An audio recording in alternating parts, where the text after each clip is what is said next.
Bonjour chers amis coachés, chers amis clients, chers amis partenaires et chers collègues de psychothérapie, de coaching, etc. Je suis Swan-Louis Truand. Voici une vidéo, c'est la 4e vidéo sur les niveaux logiques de Dilts.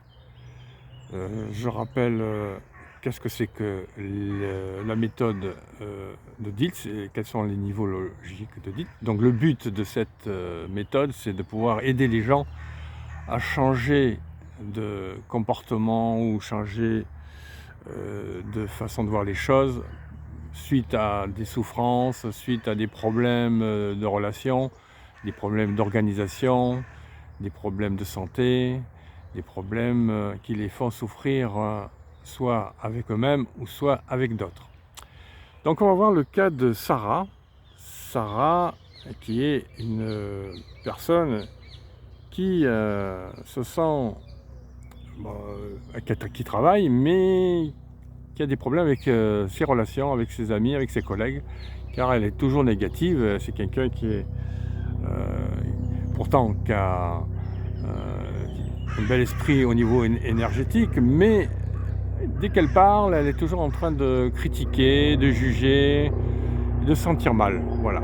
C'est une personne qui est dans une période difficile au niveau de ses relations. Du fait qu'elle critique beaucoup, du fait qu'elle se plaint pas mal. Alors voyons un peu son cas à elle. Donc on va reprendre les niveaux logiques qu'on a vus dans d'autres vidéos. Voyons au niveau environnemental, déjà. On sent qu'effectivement au niveau environnemental, elle se dit ça va pas avec telle personne, je vais changer de boulot, je vais changer d'amis. Donc elle a changé plusieurs fois de boulot et ça va toujours pas. Les gens sont souvent se détournent d'elle, ne la rappellent pas et elle se dit ces gens-là, c'est bizarre, ils sont toujours contre moi, je ne sais pas pourquoi. Et elle s'est mise à avoir un comportement distancié, elle s'est mise à distance, en solitude à certains moments, et la solitude l'apaise, elle ne comprend pas pourquoi les gens se détournent d'elle. Alors au début, elle accusait que les gens étaient vraiment pas sympas, que c'était la faute d'eux, qu'ils étaient pas très conciliants et pas très aimants, et que c'est eux qui avaient des problèmes. Alors, une de ses collègues anciennes, qui elle vit avec pas mal, qui a un réseau d'amis, lui a conseillé d'aller faire une formation à l'analyse transactionnelle. Donc elle s'est dit, moi j'ai la capacité de changer aussi, depuis que je fais une formation à la communication, ça va mieux pour moi. Et j'ai appris à comprendre les autres, à les écouter, etc. Donc je t'invite à faire ça. Donc c'est ce que fait donc, notre amie Sarah, pardon. Et Sarah fait cette formation. Donc elle apprend pas mal de choses. Effectivement, ça lui a permis de rencontrer aussi d'autres personnes. Mais malgré tout, c'est comme une addiction. Son côté négatif, même en formation, est revenu. Elle se plaignait que cette formation n'était pas forcément la meilleure, que les formateurs et les formatrices qu'elle a rencontrés, il y avait toujours des défauts, qu'ils avaient des défauts. Donc elle trouvait toujours quelque chose à redire sur les gens qu'elle rencontrait. Et ça fait que dans cette formation, elle a été un peu mise de côté elle aussi, malgré qu'elle a appris des choses. Alors, à ce moment-là, elle s'est sentie vraiment très très seule et son amie, collègue ancienne lui a dit « Tu devrais aller voir un coach qui va peut-être t'aider pour pouvoir t'en sortir dans ta vie. » Elle est allée voir un coach qui lui a posé des questions sur évidemment son environnement, où ça s'est passé, son histoire, où, quand, comment elle pouvait s'en sortir et qu'est-ce qui était important pour elle. Alors, qu'est-ce qui était important pour elle? C'est au niveau des valeurs. Et elle disait, mais moi, ce qui m'importe, c'est la notion d'énergie. J'aime bien tout ce qui est en rapport avec l'énergie. Je suis curieuse au niveau des énergies subtiles, de connaître un peu ce qui se passe autour de moi, dans l'invisible, etc. Parce que dans le visible, avec les gens, ça se passe pas bien, dans la matière. Mais donc, elle s'est un peu réfugiée dans l'énergie invisible. Alors, le coach lui dit, très très bien. Alors, qu'est-ce qui est important pour vous, alors, en fait, dans ce cas-là, au niveau énergétique? Qu'est-ce qui vous intéresse là-dedans? Alors, elle disait, ben, j'aimerais bien soigner des gens, j'aimerais bien soigner des gens par mon énergie. Ben, ok, si vous aimez ce genre euh, de métier, est-ce que ça vous permettrait de voir qui vous êtes quelque part, de retrouver un sens à votre vie?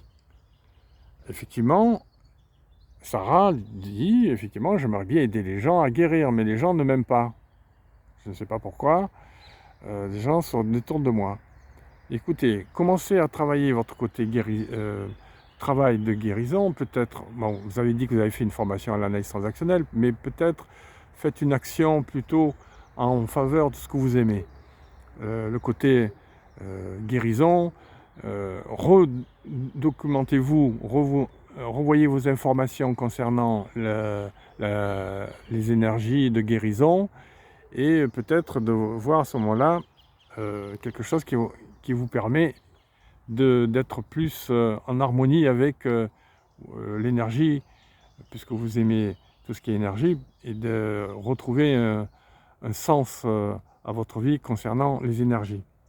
C'est ce que Sarah a fait, donc elle a dit ben, j'aimerais bien devenir psychothérapeute.